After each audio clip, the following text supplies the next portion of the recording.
Que o Senhor ministre ao seu coração, continue a falar através desse tempo que vamos refletir sobre a palavra do Senhor, aquilo que o Senhor colocou em nosso coração. De forma muito especial, nesse domingo, em que também vamos celebrar a ceia do Senhor, queremos tratar desse assunto tão importante, a tragédia do pecado e a graça da salvação. Que você possa captar bem comigo esse tema de hoje, a tragédia do pecado e a graça da salvação. Como você pôde observar nas canções que celebramos ao Senhor, ela trouxe essa temática da graça, do amor, da presença de Cristo Jesus em nossas vidas, agindo em nossa salvação. Por isso queremos com você, nessa manhã, dando continuidade em expor a palavra do Senhor, aqui nessa carta que nós vamos ler agora, no capítulo 2, a carta de Efésios, onde nós queremos, junto com os queridos irmãos, irmãs, amigos, todos que estão nesse tempo tão difícil que nós estamos vivenciando, nesse tempo tão adverso, onde temos passado por crises e situações tão complicadas.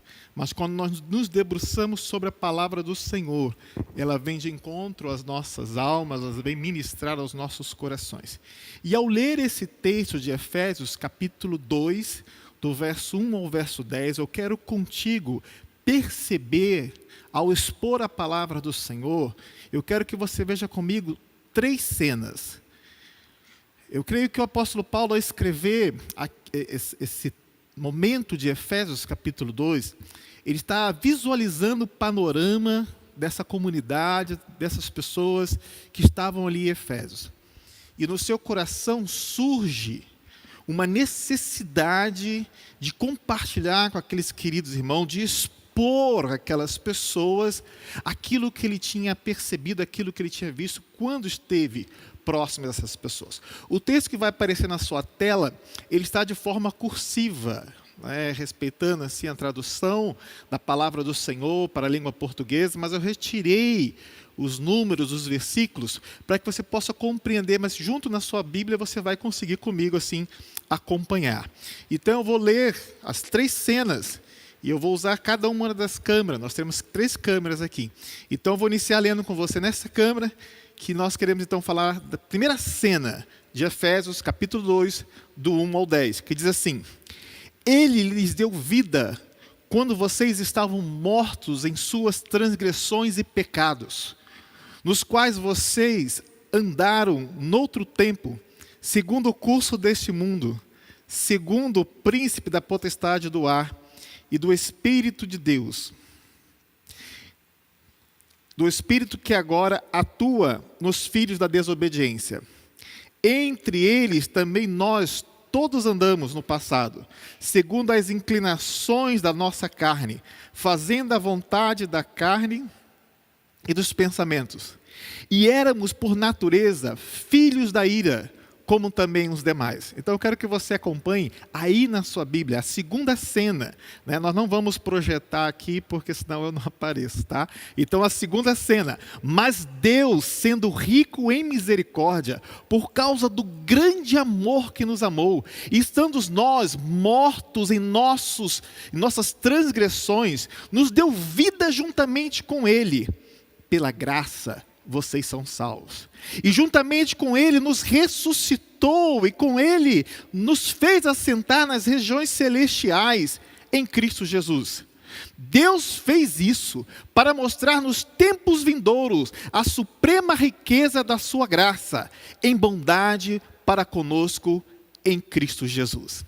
A terceira cena, que eu quero agora compartilhar com você: pela graça vocês são salvos, mediante a fé, e isto não vem de vós, é dom de Deus, não de obras, para que ninguém se glorie, pois somos feitura dele, criados em Cristo Jesus, para as boas obras, as quais Deus de antemão preparou, para que andássemos nela. Pai, muito obrigado pela tua palavra, que agora nós vamos expor, que agora nós queremos aprender um pouco mais, que queremos ouvir a sua voz. Ó Deus, ministra ao coração de cada um que está participando. Ministra ao coração de cada um que celebrou o Senhor até aqui. E que possamos entender um pouco mais a tragédia do pecado e a graça salvadora em Cristo Jesus. Louvado seja o Senhor por isso. Amém.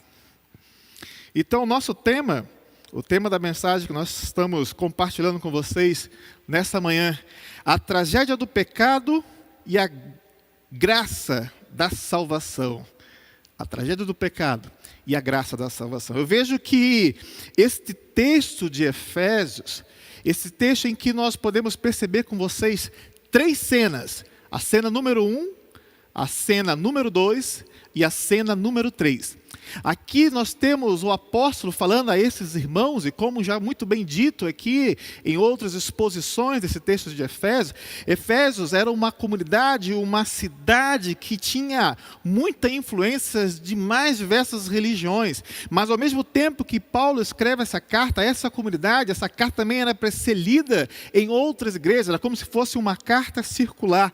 Então, nós temos aqui em Efésios capítulo 2, algo muito precioso da palavra do Senhor, que é trabalhar, que é falar sobre a graça da salvação, porque havia muita confusão no coração daquelas pessoas e na mente, como hoje ainda há muita confusão em nossas mentes, em nossos corações. Então eu vejo que aqui, Paulo, ele trata de pelo menos 4 grandes elementos, verdades inquietantes, que sempre está no coração do ser humano. Nós temos aqui 4 grandes elementos que sempre fez e fará parte do coração e da vida humana. As 2 primeiras nós podemos falar que ela é uma verdade inquietante da existência humana: morte e vida. Morte e vida. Essa é uma verdade que não temos para onde fugir. Essa é uma verdade que está sobre as nossas vidas, quer queiramos ou não. Esta é uma verdade absoluta que no decorrer da história dos séculos sempre se fez presente: morte e vida. Agora, a segunda verdade inquietante, ela faz parte da existência cristã: graça e fé. Graça e fé. Então aqui Paulo, nessa carta, e eu creio que aqui nós podemos dizer que ela é o cerne, e me traz muita responsabilidade em expor esse texto, que é um texto em que os pregadores se debruçam sobre ele, os teólogos, e eu de forma muito humilde eu quero compartilhar contigo e falar que aqui estão essas verdades inquietantes para a existência humana e para a existência do cristianismo: morte, vida, graça e fé. Morte, vida, graça e fé. Então, eu sei que você hoje está cansado de realmente ter notícias de morte. Nós não aguentamos mais em nossos meios de comunicação, e agora, aqui na cidade de Dourados, vivemos o angustiante momento em que essa situação do Covid tem alcançado amigos, pessoas próximas, familiares, nossa comunidade de fé. Mas aí nós percebemos e podemos entender que não há culpados com relação a isso, por mais que tentamos buscar, por mais que tentemos identificar pessoas, historicamente esse é o grande problema. Nós estamos falando de uma besta fera, um vírus que não escolhe religião, não escolhe idade, não escolhe descendência, ascendência, classe social. E eu vi muito interessante um filósofo falando disso: é uma besta fera que não pensa, é uma besta fera que não tem coração, que não tem sentimento, mas dentro de tudo isso, a culpa de tudo que está acontecendo, não há nomes, não há pessoas, não há estruturas. Mas aqui, o apóstolo Paulo, ele nos fala dessa grande tragédia do pecado: a morte. O pecado é o grande culpado por tudo que nós estamos vivendo agora. Não há sistemas, não há pessoas, não há estruturas que possamos culpar. que não seja o pecado. E ao olhar essa primeira cena, ao me distanciar um pouco e ver a cena em que o apóstolo Paulo, ele fala assim: e ele lhes deu vida, estando nós mortos em nossas transgressões e pecados, nos quais vocês andaram noutro tempo, segundo o curso deste mundo, segundo o príncipe da potestade do ar, do espírito que agora atua nos filhos da desobediência. Entre eles também nós todos andamos no passado, segundo as inclinações da nossa carne, fazendo a vontade da carne e dos pensamentos, e éramos por natureza filhos da ira, como os demais. O pecado é a causa da morte.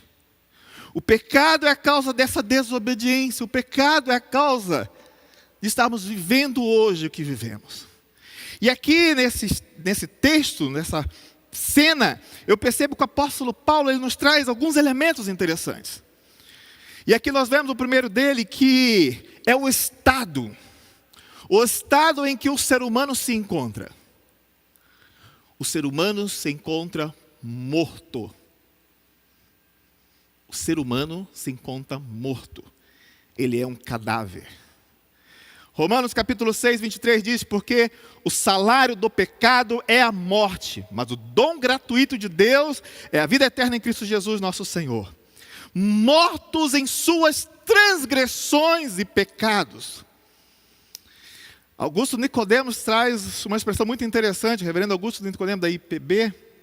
Ele é um teólogo, um formador de pensamento, de ideias muito interessantes.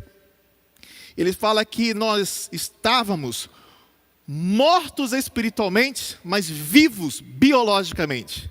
Achei interessante essa afirmação dele. As pessoas estão biologicamente vivas, fazendo suas coisas, casando-se, dando-se em casamento, trabalhando, constituindo família, mas estão mortos em seus delitos, estão mortos em suas transgressões. Assim como um cadáver, um morto, não pode fazer nada para ajudar a si mesmo, também não podemos fazer nada para nos salvar, para alcançarmos a salvação, para nos purificar de nossos pecados. Não podemos sequer produzir o desejo de obedecer a Deus. Não podemos estando nesse estado de pecado, como pessoas mortas. E Jesus é quem nos diz a vida, e a vida estava nele, e ele era a luz dos homens, João 1, verso 4. Estando nós mortos, ele veio para nos dar vida. Segunda coisa que eu vejo aqui nesse texto, e que nos fala sobre a tragédia do pecado, é o sistema em que vivíamos. Nós vivíamos num sistema de escravidão, escravocrata. Nós éramos escravos. Falam-se tanto em sistemas hoje, há uma briga, uma polarização daquilo que nós estamos discutindo como sociedade. Se o sistema capitalista é o que funciona, se é a social-democracia, se é o comunismo, se é o socialismo, nenhum desses sistemas irão funcionar. E quem sabe você pode crer em alguns deles, como nós tentamos crer, acreditar, que através do sistema nós podemos ser melhores pessoas, a meritocracia, eu não sei qual é o sistema. Mas o sistema que nós vivemos antes de Cristo é o sistema da escravidão, porque nós andávamos segundo o curso desse mundo, no diz Efésios, nessa cena que eu vejo. Uma realidade que a multidão anda, que as pessoas andam escravizadas pelo pecado, servindo o príncipe da potestade do ar. E aí nessa cena o apóstolo Paulo ainda nos diz que o líder dessas pessoas que estão mortas em seus delitos e pecados, que são vivos biológicos, mas espiritualmente estão mortos, é o príncipe da potestade do ar, do espírito que agora atua nos filhos da desobediência. O líder é Satanás. Por isso a tragédia do pecado é a morte. Filhos da desobediência, nós somos esses filhos da obediência antes de Cristo Jesus. Temos a raiz adâmica, descendente do casal desobediente, e que abriu a porta para que Satanás atue na vida de pessoas, atue na vida desses mortos. Quando Adão e Eva pecaram no jardim do Éden, carregou consigo, em Gênesis 3, toda a sua descendência. Romanos capítulo 5, verso 12 nos diz: portanto, assim como um só homem entrou o pecado, e pelo pecado veio a morte, assim também a morte passou a toda a humanidade, porque todos pecaram e carecem da graça de Deus. Quarta coisa que eu vejo nessa primeira cena, junto com o apóstolo Paulo, são os desejos. A vontade da carne, que diz assim: segundo as inclinações da nossa carne, fazendo a vontade da carne e dos pensamentos, e éramos por natureza filhos da ira, como também os demais. Então nós temos aqui a construção dessa cena da tragédia do pecado, a morte, os desejos. Nós temos o líder Satanás, nós temos o sistema escravocrata, onde as pessoas se tornam escravas. Nós temos o estado dessas pessoas que estão mortos em seus delitos e pecados. Mas, eu tenho uma boa notícia para te dar. O grande amor de Deus, a vida. Paulo apresenta essa primeira cena a esses irmãos e a todos que ouviram essa carta, e você que está me ouvindo agora. Mas ele continua, ele passa para uma segunda cena, e agora ele começa a olhar e falar: mas Deus, sendo misericordioso, sendo rico em misericórdia, por causa do seu grande amor com que nos amou, estando nós mortos em nossas transgressões, nos deu vida juntamente com Cristo. Pela graça vocês são salvos. Pela graça vocês são salvos. Nos deu vida. Temos aqui um novo elemento que é colocado nessa cena. Aqueles 4 elementos do apóstolo Paulo, ele deixa de lado e fala: agora há um novo elemento. O amor de Deus. O mais, a ação de Deus para atuar nos mortos pelos seus delitos, pecados e transgressões. Essa conjunção adversativa, mais, que quer dizer porém, entretanto, todavia, Deus resolve agir. Deus reconhece que ali havia homens e mulheres pecadores. E Paulo aqui reconhece os atributos de Deus: a grandeza, a majestade, a eternidade, a unidade, a imutabilidade, a infinitude, a onisciência, a onipotência, a onipresença, soberania, misericórdia e amor. Mas Deus, o mais de Deus, sendo rico em misericórdia. E aí ele começa a trabalhar nessa cena, falando que o estado anterior era de mortos, mas agora nós somos vivos. Estando nós mortos em nossos delitos e pecado nos deu vida, juntamente em Cristo Jesus. Um morto não pode agir, um morto não pode decidir, um cadáver não tem vontade própria, mas em Cristo Jesus, Ele sopra o ruar de vida sobre a tua vida, o teu espírito, e aí você abre os seus olhos. Teologicamente, nós temos aqui uma teologia muito linda que fala daquilo que nós cremos como igreja. E ela traz um ponto de interrogação para aqueles que falam do livre-arbítrio. Como um cadáver pode decidir, como um morto pode decidir. Mas a teologia reformada, presbiteriana, calvinista, ela nos traz clareza ao olharmos nesse texto, porque o primeiro vem o ruar de Deus sobre a sua vida e te transforma em vivos, para que você possa então caminhar com Ele. Não queremos entrar nessa discussão teológica, mas nos faz perceber essa grandeza de Deus, que olha para os pecadores e mortos e nos traz vida. O sistema anterior, a cena anterior, era uma cena de escravidão. Nós andávamos segundo o curso deste mundo, mas agora é um sistema livre, e juntamente com Ele nos ressuscitou, e Ele nos fez assentar nas regiões celestiais em Cristo Jesus. O escravo não tem direito algum, o escravo é sempre colocado de lado, o escravo sempre está sobre o jugo do seu senhor. Mas em Cristo Ele nos torna livre e nos chama para nos assentarmos com Ele nas regiões celestiais. Juntamente com Ele nos ressuscitou. Os mortos tornam a ter vida. Aquele vivo biológico, mas morto espiritual, ressuscita espiritualmente em Cristo Jesus. O líder antes era Satanás, porque ele estava segundo o príncipe da potestade do ar, na primeira cena.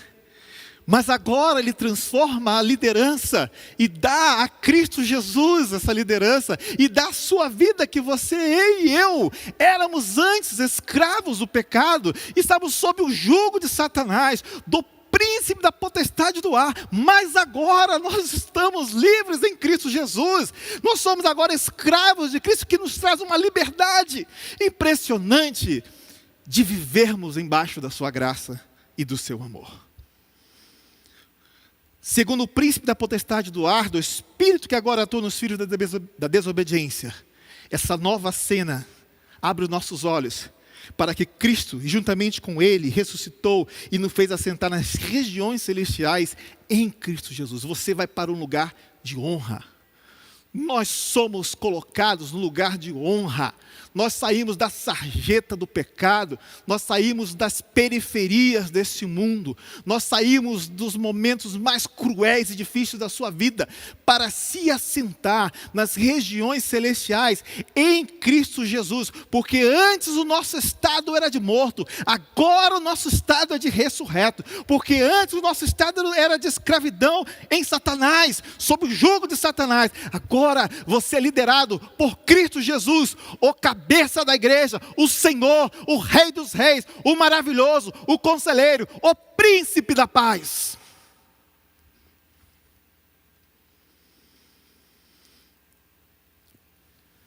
O grande amor de Deus, vida. A grande tragédia do pecado, morte. O grande amor de Deus, vida. E por último, queremos compartilhar com você a graça da salvação, fé. A graça da salvação, fé. Olha só, ao passarmos agora para a terceira cena. A cena 1, a tragédia do pecado, a morte. A cena 2, o amor de Deus. A presença do Senhor. O grande amor de Deus, vida. E agora nós temos a cena 3. A cena 3 posta. A graça da salvação. Fé. O texto nos diz assim: porque pela graça vocês são salvos, mediante a fé. E isso não vem de vós, é dom de Deus, não de obras, para que ninguém se glorie. Pois somos feitura dele, criados em Cristo para boas obras, as quais Deus de antemão preparou para que andássemos nela. A graça preciosa, não a graça barata, a graça preciosa, não a graça simples, a graça comum, mas a graça da revelação em Cristo Jesus. Há um teólogo que muito bem fala sobre isso, Dietrich Bonhoeffer, quando ele destaca a preciosidade da graça e essa graça barata, em que muitos de nós às vezes nos apegamos, em que buscamos uma graça vinda de Deus, um algo vindo de Deus, apenas uma bênção vindo de Deus. Mas aqui eu quero destacar com vocês a preciosidade da graça, o valor dessa graça que não tem preço, que por séculos homens e mulheres tentaram precificar, que na Idade Média criaram-se as indulgências, que em nossos dias nós temos a teologia da prosperidade, mas é uma graça tão preciosa que ninguém conseguiu. E dentro daqueles 4 elementos da existência humana, a morte, a vida, a graça, que agora está nesse parâmetro da fé cristã, apenas a fé cristã fala em graça. Todas as outras religiões, elas sempre trazem algo em que o homem é participante da salvação. Mas aqui não. É a graça de Deus. Você não é salvo por qualquer mérito que eu e você tenhamos. Nós não participamos em nada do ato salvífico de Cristo Jesus na cruz do Calvário. É graça preciosa, é graça vindo de Deus. É graça que salva, porque pela graça vocês são salvos. Pela graça nós somos salvos. Então Paulo está falando a essa comunidade de Efésio que nessa terceira cena, eles que estavam acostumados com a magia, eles que estavam acostumados em ter mérito, eles que estavam acostumados, e ali naquela região tinha um templo enorme, construído a deusa Diana, em que eles serviam, em que eles sacrificavam, em que eles tinham que buscar meritocracia para a sua salvação. Paulo está falando a esses queridos e a todos que ouviram, e hoje você que me ouve, é pela graça que vocês são salvos. A salvação é pela graça, é de graça, não há mérito algum. Mas ela tem uma consequência. Ela é mediante a fé. Interessante esse texto, ele fala, é pela graça mediante a fé. Mas como um morto pode ter fé? Mas como um homem biologicamente vivo, mas espiritualmente morto pode ter fé? Por isso que ele inicia falando, primeira cena, a morte é uma realidade humana. Segunda cena, a vida é uma realidade humana. Terceira, e agora ele conclui falando que a graça de Deus, ela é merecida àqueles que estão vivos em Cristo Jesus, mediante essa fé que é plantada em nossos corações, quando nós ressurgimos da escravidão para a vida em Cristo Jesus. E aí temos a salvação, porque nós somos salvos. E aí ele traz esses elementos da graça, da salvação e da fé. E aqui queremos então voltar ao quarto ponto que nós falamos na introdução da morte. No ponto em que nós falamos da tragédia da morte. Os desejos. Antes os desejos era pela vontade da carne. Porque nós seguimos as inclinações da nossa carne, fazendo a vontade da carne, dos pensamentos. E éramos por natureza filhos da ira, como também os demais. Agora, os nossos desejos vêm através da nossa fé. Porque pela graça sois salvos, mediante a fé. A salvação, a graça da salvação, gera em nós fé. Porque isso não vem de vós, é dom de Deus. Aqui não está falando da graça e da salvação, mas está falando da fé. O que não vem de nós é a fé. Isso é impressionante para percebermos que nós não temos condição de escolher, nós não temos condição, estando mortos, em falar para Deus, nada. Mas é o toque dele que traz você à comunidade de fé. É o toque dele das mais formas que ele instrumentalizou para chegar à sua vida, quem sabe por esse canal, através do YouTube, através dos meios de comunicação, um amigo, alguém, um colega de trabalho. A graça do Senhor te traz e te toca para que você produza fé, através desse dom de Deus.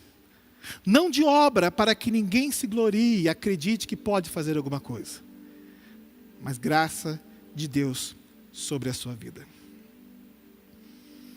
Concluindo, queridos, a tragédia do pecado e a graça da salvação. Você pode estar vivenciando um tempo muito difícil, em que o culpado pela morte, pelo vírus, por todas essas consequências que nós estamos vivendo, não conseguimos nominar que não seja o pecado. Não conseguimos dar outro nome que não seja o pecado. Mas o grande amor de Deus, vida, pode te alcançar agora. A graça da salvação, a graça salvadora, redentora, que produz fé, pode te alcançar agora. Porque Deus, de forma extraordinária, no momento de lockdown, Ele pôde nos dar a oportunidade de juntos compartilhar essa palavra, juntos ouvirmos essa palavra, e o Espírito Santo tocar na sua vida. Feche os seus olhos, tenha um tempo de reflexão. Em qual dessas 3 cenas está a sua vida? A tragédia do pecado e a morte? Você é um morto espiritual, mas biologicamente vivo? Você está no grande mistério, no grande amor de Deus, vida?